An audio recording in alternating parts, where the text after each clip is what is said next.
Assalamualaikum warahmatullahi wabarakatuh. Perkenalkan, nama saya Yani Andianita, kelas 12 IPS 1. Asal sekolah saya di SMA Taman Siswa Rancaikek. Saya di sini akan mempresentasikan ujian praktek mata pelajaran sejarah Indonesia. Presentasi yang saya akan bawakan yaitu tentang bab 2, Sistem dan Struktur Politik Ekonomi Indonesia Masa Demokrasi Parlementer tahun 1950 sampai 1959. Yang pertama, perkembangan politik masa demokrasi liberal. 1. Sistem pemerintahan. Dijelaskan bahwa bangsa kita ini sebenarnya adalah bangsa pembelajar. Indonesia sampai dengan tahun 1950-an telah menjalankan sistem pemerintahan yang berbeda, yaitu 1. Sistem presidensial, 2. Sistem parlementer. Salah satu ciri yang nampak dalam masa ini adalah sering terjadi pergantian kabinet. Mengapa sering terjadi pergantian kabinet? Disebabkan adanya perbedaan kepentingan di antara partai-partai yang ada. Perbedaan di antara partai-partai tersebut tidak pernah dapat diselesaikan dengan baik, sehingga dari tahun 1950 sampai tahun 1959 terjadi silih berganti kabinet.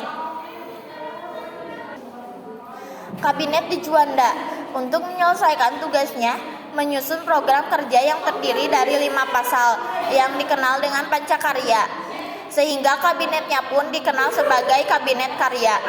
Kelima program tersebut adalah: 1. Membentuk Dewan Nasional. 2. Normalisasi keadaan Republik Indonesia. 3. Melanjutkan pembantaian KMB. 4. Memperjuangkan Irian Barat kembali ke Republik Indonesia. 5. Mempercepat pembangunan. 2. Sistem kepartaian. Dijelaskan bahwa partai politik merupakan suatu kelompok terorganisir yang anggota-anggotanya mempunyai orientasi, nilai-nilai, dan cita-cita yang sama. Tujuan dibentuknya partai politik adalah untuk memperoleh, merebut, dan mempertahankan kekuasaan secara konstitusional. Jadi, munculnya partai politik erat kaitannya dengan kekuasaan. 3. Pemilihan umum pada tahun 1955 dibagi menjadi 2 tahap. Yang pertama, tahap pertama untuk memilih anggota parlemen yang dilaksanakan pada tanggal 29 September 1955. Dan tahap kedua untuk memilih anggota Dewan Konstituente Badan Pembuat Undang-Undang Dasar, dilaksanakan pada tanggal 15 Desember tahun 1955. Pada pemilu pertama ini, ada 39 juta rakyat Indonesia memberikan suaranya di kotak suara.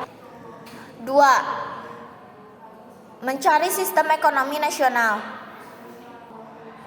Dibagi menjadi 2, yaitu 1. Pemikiran ekonomi nasional. 2. Sistem ekonomi liberal. Dijelaskan pada yang pertama, pemikiran ekonomi nasional. Pemikiran ekonomi pada tahun 1950-an pada umumnya merupakan upaya mengubah struktur perekonomian kolonial menjadi perekonomian nasional. Hambatan yang menghadapi dalam mewujudkan hal tersebut adalah sudah berkarya sistem perekonomian kolonial yang cukup lama. Warisan ekonomi kolonial membawa dampak perekonomian Indonesia banyak didominasi oleh perusahaan asing yang ditopang oleh kelompok etnis cinta sebagai penggerak. Warisan ekonomi kolonial membawa dampak perekonomian Indonesia banyak didominasi oleh perusahaan asing dan ditopang oleh kelompok etnis Cina sebagai penggerak perekonomian Indonesia. Oleh karena itu, bangsa Indonesia harus segera mungkin membunuhkan kelas pengusahaan pribumi karena perusahaan pribumi pada umumnya bermodal lemah. 2. Sistem kolonial. 2. Sistem ekonomi liberal. Dijelaskan, sesudah pengakuan kedaulatan, pemerintah Indonesia menanggung beban ekonomi dan keuangan yang cukup berat. Dampak dari kesepakatannya, ketentuan-ketentuan KBM, yaitu meningkatkan nilai utang Indonesia, baik utang luar negeri maupun utang dalam negeri. Kebijakan yang ditempuh pemerintah untuk mengulanginya masalah tersebut diantaranya adalah melaksanakan industrialisasi yang dikenal dengan kebijakan yang ditempuh pemerintah untuk mengulanginya. Permasalahan tersebut diantaranya adalah melaksanakan industrialisasi yang dikenal dengan rencana Soemitro.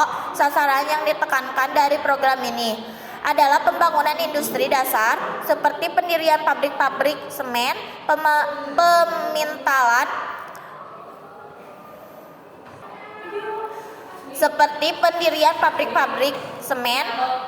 pembatalan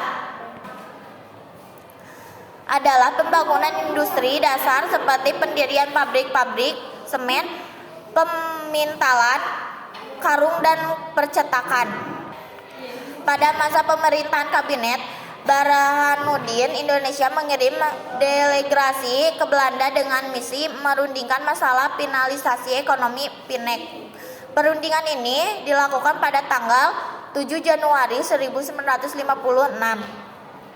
Rancangan pertunjukan PINEK yang diajukan Indonesia terhadap pemerintah Belanda adalah sebagai berikut. 1. Pembatalan persetujuan PINEK hasil KMB. 2. Hubungan PINEK Indonesia-Belanda didasarkan atas hubungan bilateral. Dan yang ketiga, hubungan PINEK didasarkan atas undang-undang nasional, tidak boleh diikat oleh perjanjian lain. Hidup kesepian tanpa kekasih. Cukup sekian dan terima kasih. Wassalamualaikum warahmatullahi wabarakatuh.